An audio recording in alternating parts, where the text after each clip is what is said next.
What if I said to you, I've got the perfect networking event that I want to invite you to? How does that make you feel? Is it a pit in your stomach of nervousness, or did you shut it down immediately like, nope, not going there? If you had either of those feelings, then you might have some introverted tendencies, and this episode is for you. Today, I'm discussing tips for better communication as an introvert and how you can train others on how better to communicate with you. If you aren't an introvert, this is a great episode for you to gain valuable insight on things to think about when dealing with introverts, like your bosses and your employees. We've got a lot to unpack, so let's get into it.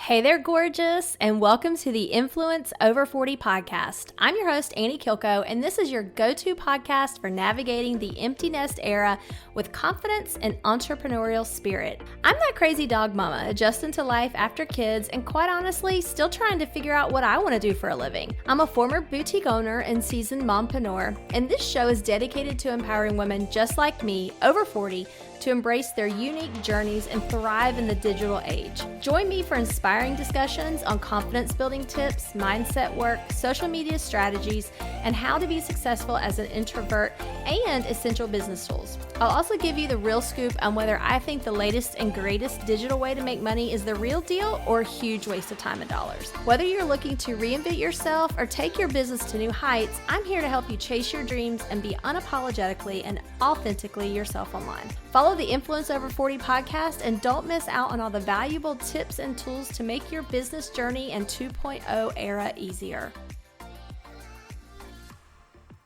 Hey there, gorgeous, and welcome back to the Influence Over 40 podcast. I'm so glad that you're here today. I'm talking about something that is near and dear to my heart and possibly yours, introverts. And if you didn't know, I'm actually an introvert. Most people that meet me would not say that I'm an introvert. They're really surprised typically. And I like to refer to myself as an extroverted introvert, which means that I can kind of go both ways. I'm introverted in the fact that I'm not one that's typically going to go into a situation or setting and be the person to approach somebody to make friends or to start a conversation. But once I am in those types of settings and I have met you, I can easily do activities in front of a group or people and not get embarrassed. So for example, there was a networking event that we went to about a month or so ago. And during this particular networking event, there's always an icebreaker, and that just the word icebreaker, probably if you're an introvert, that kind of probably just gave you chills. It sort of did to me. But before the icebreaker happens, typically everybody's just like mingling around, and that's where my introvertedness really comes out. While everyone else is mingling and making small talk, I'm just standing there kind of watching it all. Now, I'm partly just taking it all in because I do like to observe. That's kind of part of my nature. And honestly, I'm wishing that I could go hide in the corner or hover beside my husband because he's kind of my safe zone in those situations. So that's introverted Annie. Where extroverted Annie kind of comes out is in the smaller group setting. In this particular icebreaker, what we had to do was make a mini promotional video for the business where we were. And we were doing that within a group of 2 to 3 people. Now, thankfully, they put us in the groups that we would be in because that really would have thrown me for a loop if I had to go find my own group of 2 to 3 people. Oh, oof. I'm sure other introverts can understand about that. Now, once in my group of 2 to 3 people, I'm slightly more comfortable because we were making a video and that's my wheelhouse. That's something that I'm really good with. I'm naturally able to step up as the leader of the group. I felt very comfortable being able to give directions to my other group members about how the video should go, what should be shot, what it should be about, should it be funny or not, should we have music, just so on and so forth. And because I can do that very easily, where others are typically shy about getting on camera, that's where others perceive me as being more extroverted. But make no mistake, I am an introvert at heart. And what's important about that is understanding how I best communicate. I have so much value to give, but if I can't effectively communicate that to others, it's not really very valuable, is it? Fun fact, not all introverts are shy or timid. Researchers suggest that there are 4 types of introverts: social introverts, thinking introverts, anxious introverts, and inhibited introverts. Say introverts 3 times fast. That's kind of hard. Let's talk a little bit more about those 4, and you can see which one you feel aligned with. So, social introverts, they love spending time alone, but they aren't against large gatherings. They like spending time with close loved ones or smaller group settings, having deep conversations. In communication, they like to take their time to cultivate a thoughtful response. Some signs that you may be a social introvert are preferring to spend time with small groups of people, needing time alone to regain your energy, especially after socializing, being selective about who you socialize with and when you spend your time around others, preferring meaningful conversation over small talk, needing to have control of your social schedule and interactions, disliking spontaneous or unplanned social events, preferring to meet new people in familiar settings. Social introverts tend to be warm, engaging, and confident as long as they're in their comfort zone. And I think this is what I identify with. Anxious introverts often feel uneasy and self-conscious in social situations. They avoid social situations because they fear of making mistakes, feeling embarrassed, or being judged. Some signs that you might be an anxious introvert are feeling nervous about being around other people, ruminate about past social interactions, worry about upcoming social events, feel highly self-conscious, have a hard time starting conversations or making small talk, tend to be extremely sensitive to social cues and reactions, and overthink conversations and social scenarios. These types of introverts may be more prone to experiencing social anxiety. To manage this anxiety, they often stick with familiar, structured situations and seek out time alone so they can recharge and de-stress. Then we've got thinking introverts. They tend to be introspective and creative. Thinking introverts are commonly seen as dreamers and having a vibrant imagination. Thinking introverts are analytical individuals who exude critical thinking abilities, creativity, and empathy for others. Some signs that you might be a thinking introvert are a love for deep, thoughtful analysis, being highly analytical and logical, a talent for thinking independently, the ability to solve problems on your own, trusting your own judgment, paying attention to details, and spotting things that others miss. Thinking introverts are highly logical when making decisions. They consider multi-perspectives and weigh the pros and cons. They struggle with decision making and are chronic overthinkers, which can lead to anxiety. Thinking introverts prefer one-on-one conversations that allow them to discuss topics in greater depth. So it's kind of crazy because I also identify with several of those traits as well. Now, the analytical piece, no, that kind of makes me cringe. But these other pieces about overthinking, I mean, hello, I'm a woman. Of course I overthink. I think that happens to all of us. Lastly, we have inhibited introverts. They are slow to warm up to new people and tend to hold themselves back in social situations. They usually wait until they feel more comfortable before engaging with others.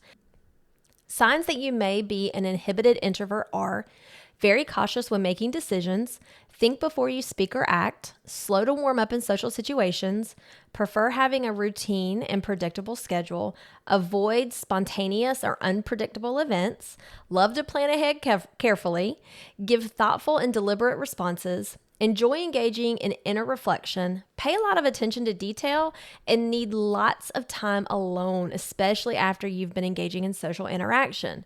Inhibited introverts feel more comfortable sitting back and observing the situation before participating and offering their insights. But once they feel comfortable, they come out of their shell. So the more I think about it, the more I'm honestly thinking that I might be an inhibited introvert as well. It's crazy because, all 4 types are going to interweave.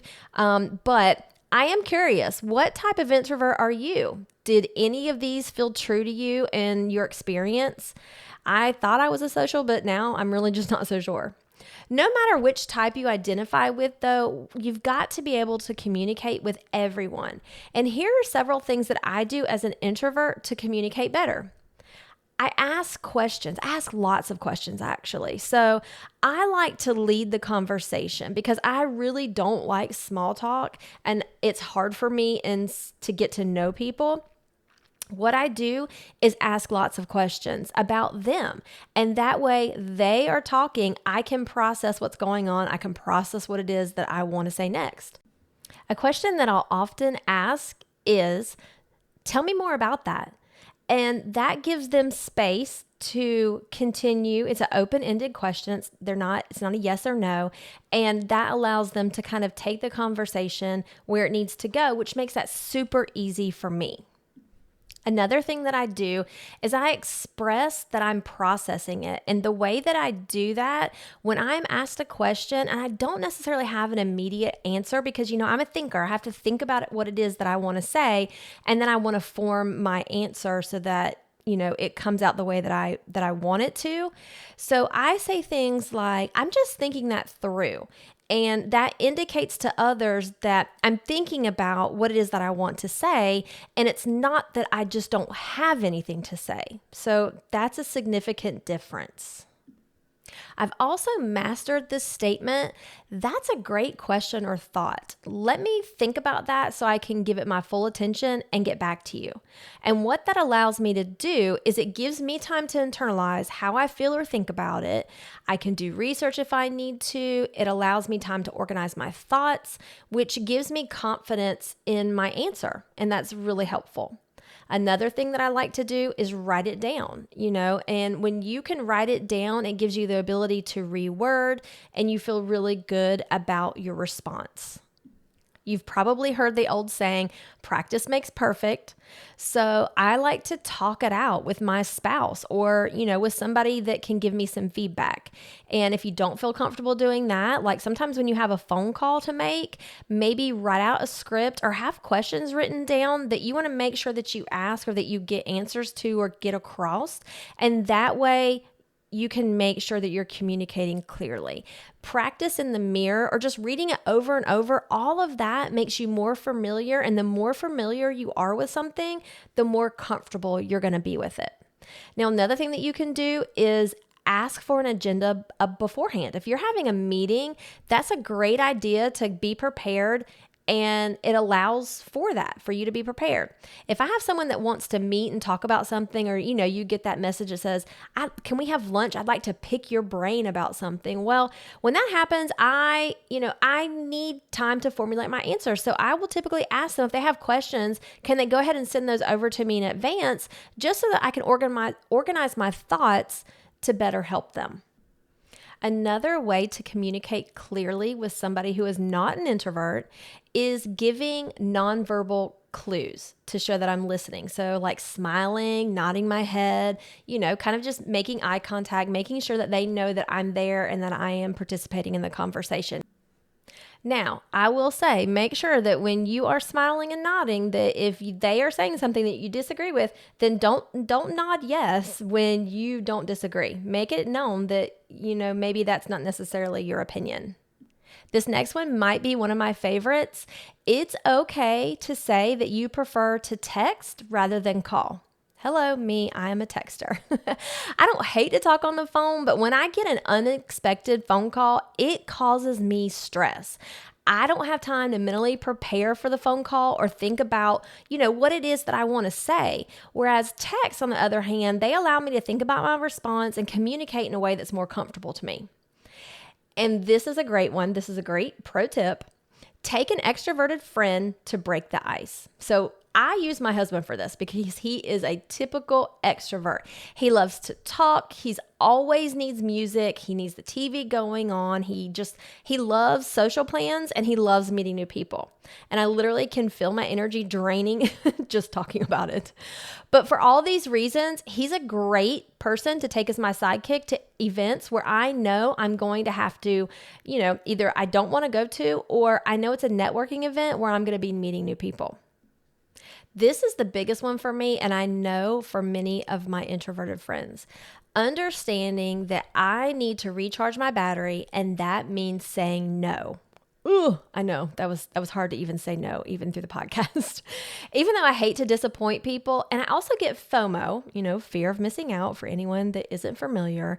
I know that I have to recharge my battery, and that means that I have to say no. You know the saying, you can't pour from an empty cup? Same thing applies. You've got to recognize those times. For example, this past weekend, we released our podcast, which required lots of interaction on Facebook and Instagram, and I'm the one that has to do all of that. Then I spoke at a lunch and learn, and that was meeting new people. I've already told you about that. And after that, I had lunch with my husband. We ran some errands, and then we met friends for dinner and drinks. So that was a jam-packed day for me. Now, the next day, we met a group of friends out for lunch. We hung out. This turned into coming back to our house to play games for a few hours. And then the next day when I woke up, y'all, the first thing my husband asked me was, are we going to go play pickleball with our friends this morning? And I was like, no, absolutely not. I have had enough of people. I am peopled out. So even though I love my friends and I enjoy being around them, my battery was on empty, y'all. I needed some alone time, and not just alone time. I needed quiet time also. I needed my own personal space. I needed everyone to disengage and take care of themselves. That's the point that I was at. And it's kind of turned into a running joke that with my family and my friends. But, the good thing is they all know this about me, so there are no hurt feelings. So really, there are a lot of things that you can do to communicate better as an introvert and also help others communicate better with you. We've really gotten into that communication from an introvert's perspective, exploring strategies and navigating social interactions and expressing ourselves effectively. Whether you're an introvert looking to enhance your communication skills or someone seeking to better understand and support the introverts in your life, I hope that you found these insights valuable. Remember, it's all about embracing your unique strengths and finding what works best for you, babe. If you like this episode, I'd really appreciate it if you'd rate, subscribe, and review this podcast. It really helps push my podcast out to other female entrepreneurs and women over 40 wanting to start a business. I'm so glad that you spent this time with me today. I love y'all so much, and I will see you next time. Mwah.